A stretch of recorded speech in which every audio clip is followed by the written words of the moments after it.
दिल्ली में आपका स्वागत. ನಿಲ್ದಾಣದ ಕಡೆಗೆ ಹೊರಟಿರುವವರೇ Hyderabad Bhattacharjya Express, Railway Station, Netaji Bhavan.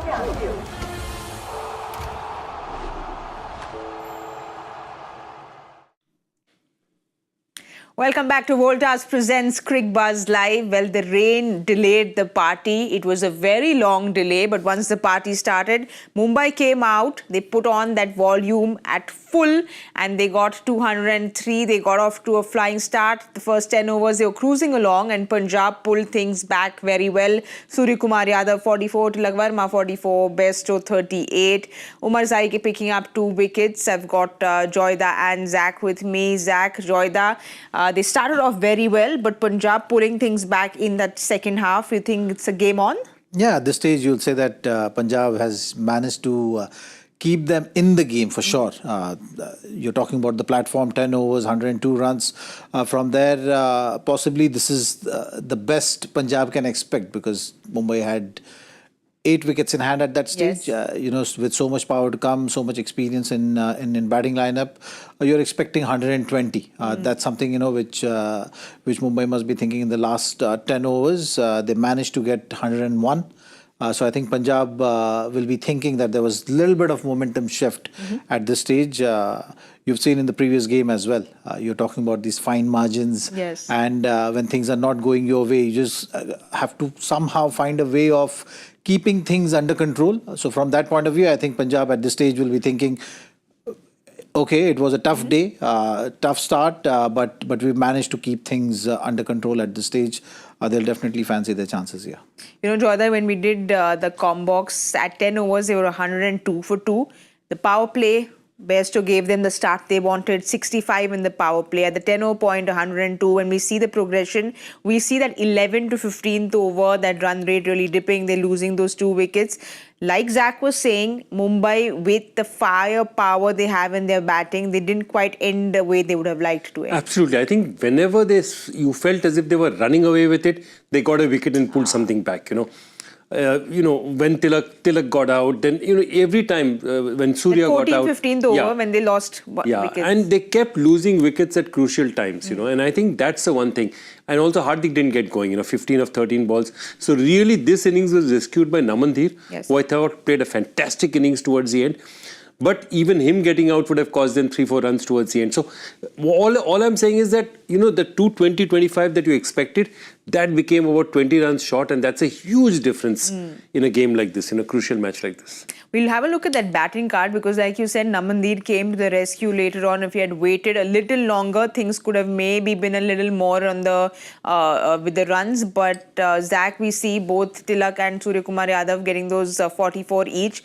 Bairstow getting 38. And then Hardik took his time to get things going but couldn't really convert that innings into a bigger one. Tilak and Surya partnership was the most crucial one because when you're looking at Punjab Kings bowling lineup, you were just looking at that one guy in that middle overs to have that control for Punjab, which was Chahal. Yes. And I think to put him under pressure, this partnership was crucial. You've seen how Surya batted against him. He took control, took charge in that situation. And really created that platform for MI to launch. Yes. Didn't happen the way they would have liked it, but yet this partnership really set that platform for them to get to a total. With their bowling lineup, they'll definitely feel that yes, few runs would have been better, but 200 plus totals, this bowling lineup should be able to defend.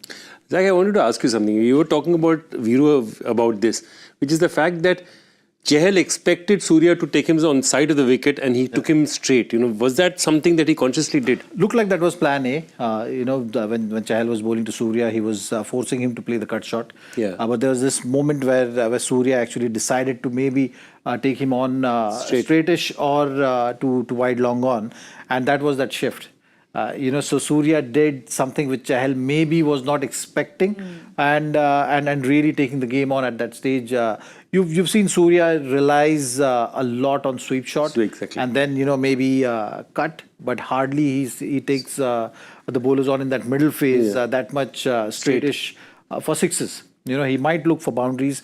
Cover is his preferred area. But today was something different that we've seen. That battle was very interesting in the middle. It's a very tactical thing, Joy, that you're talking about, because you're so used. When he came into bat, we saw him playing those lap shots, like GK and the Viru, and we all sitting together, and he said, oh, second ball, he's playing those lap shots. The minute Yuzi came into bowl, he was playing like a different batter altogether. Well, what was important was that he was looking to set the tempo and he was looking to be aggressive. Yes. I think at that stage, maybe at times, Chahil's first over has gone for only 3 runs.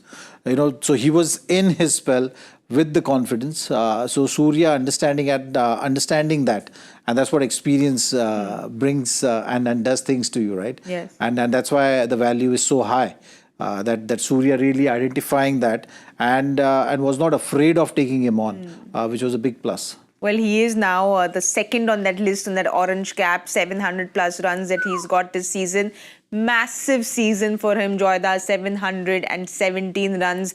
Of course, striking, we know what Surya does. He's always very attacking, 167. But how impressive was he today? He was absolutely fantastic. And as I said, again, important innings, because if the middle overs are dominating, it's not that, Vishak is bowling into the wicket and it's getting, he's forcing you to hit on the longer boundary and forcing you to try and force it.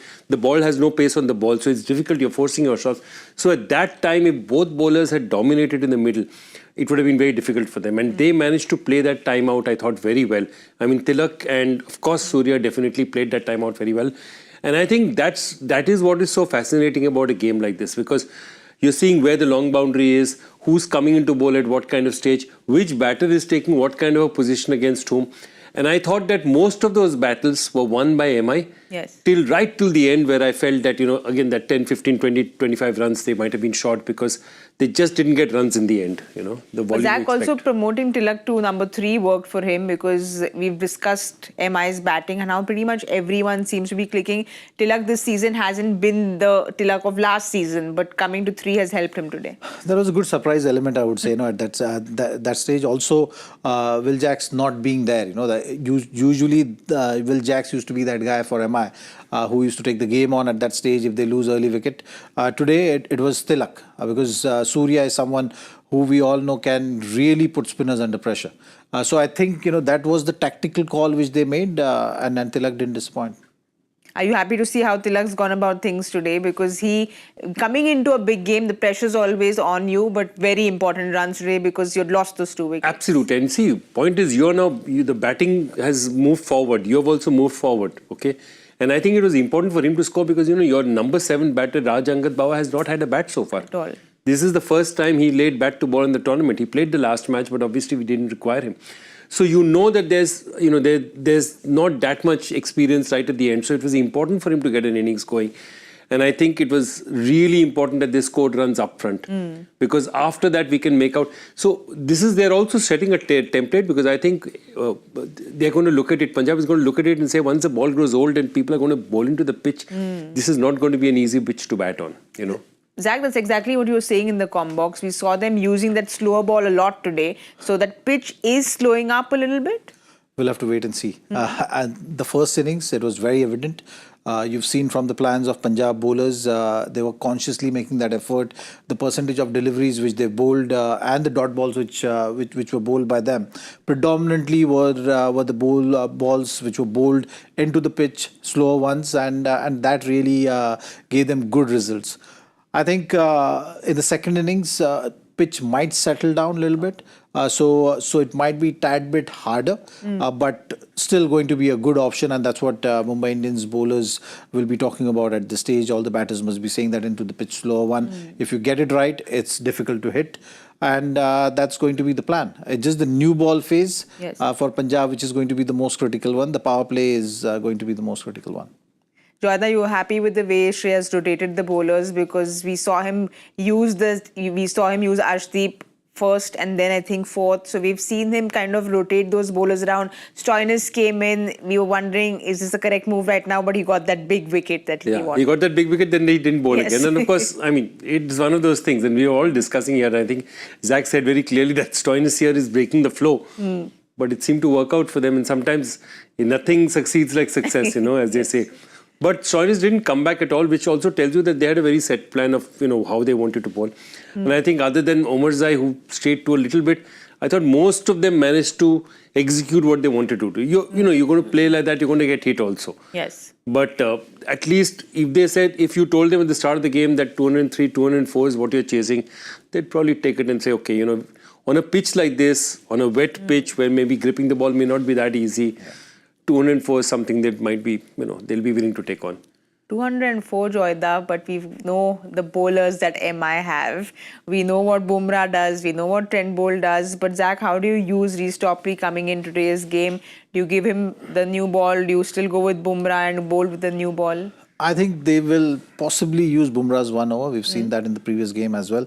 Punjab also bats that way. Yes. When they were playing against Gujarat Titans, we were talking about the power and the decisive factor in top 3. Punjab is no different.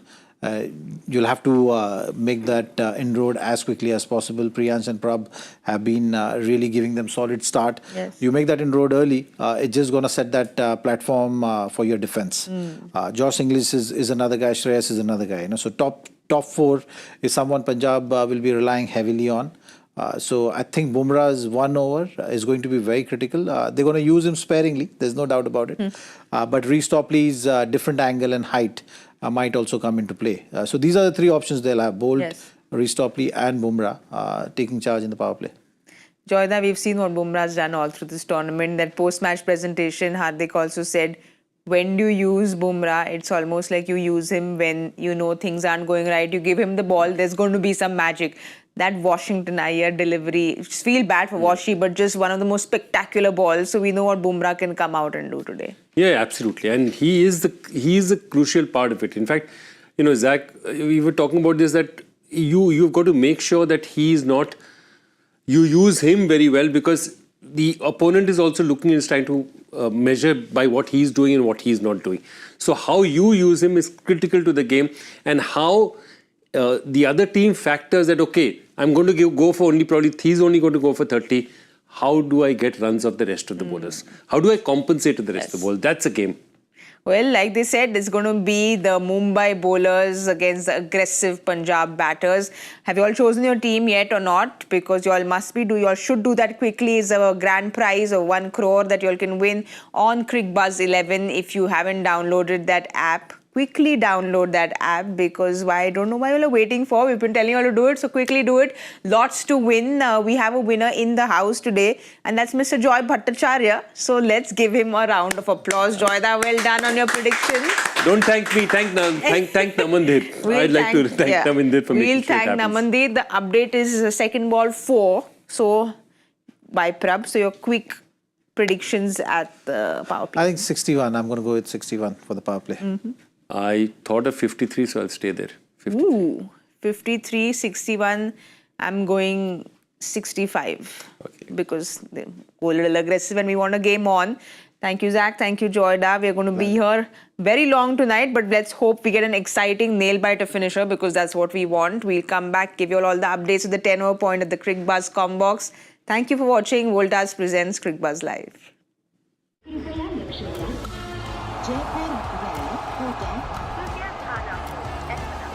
Delhi में आपका स्वागत ನಿಲ್ದಾಣದ ಕಡೆಗೆ ಹೊರಟಿರುವವರೇ Hyderabad Bumrah Express, Varanasi Station, Netaji Bhavan.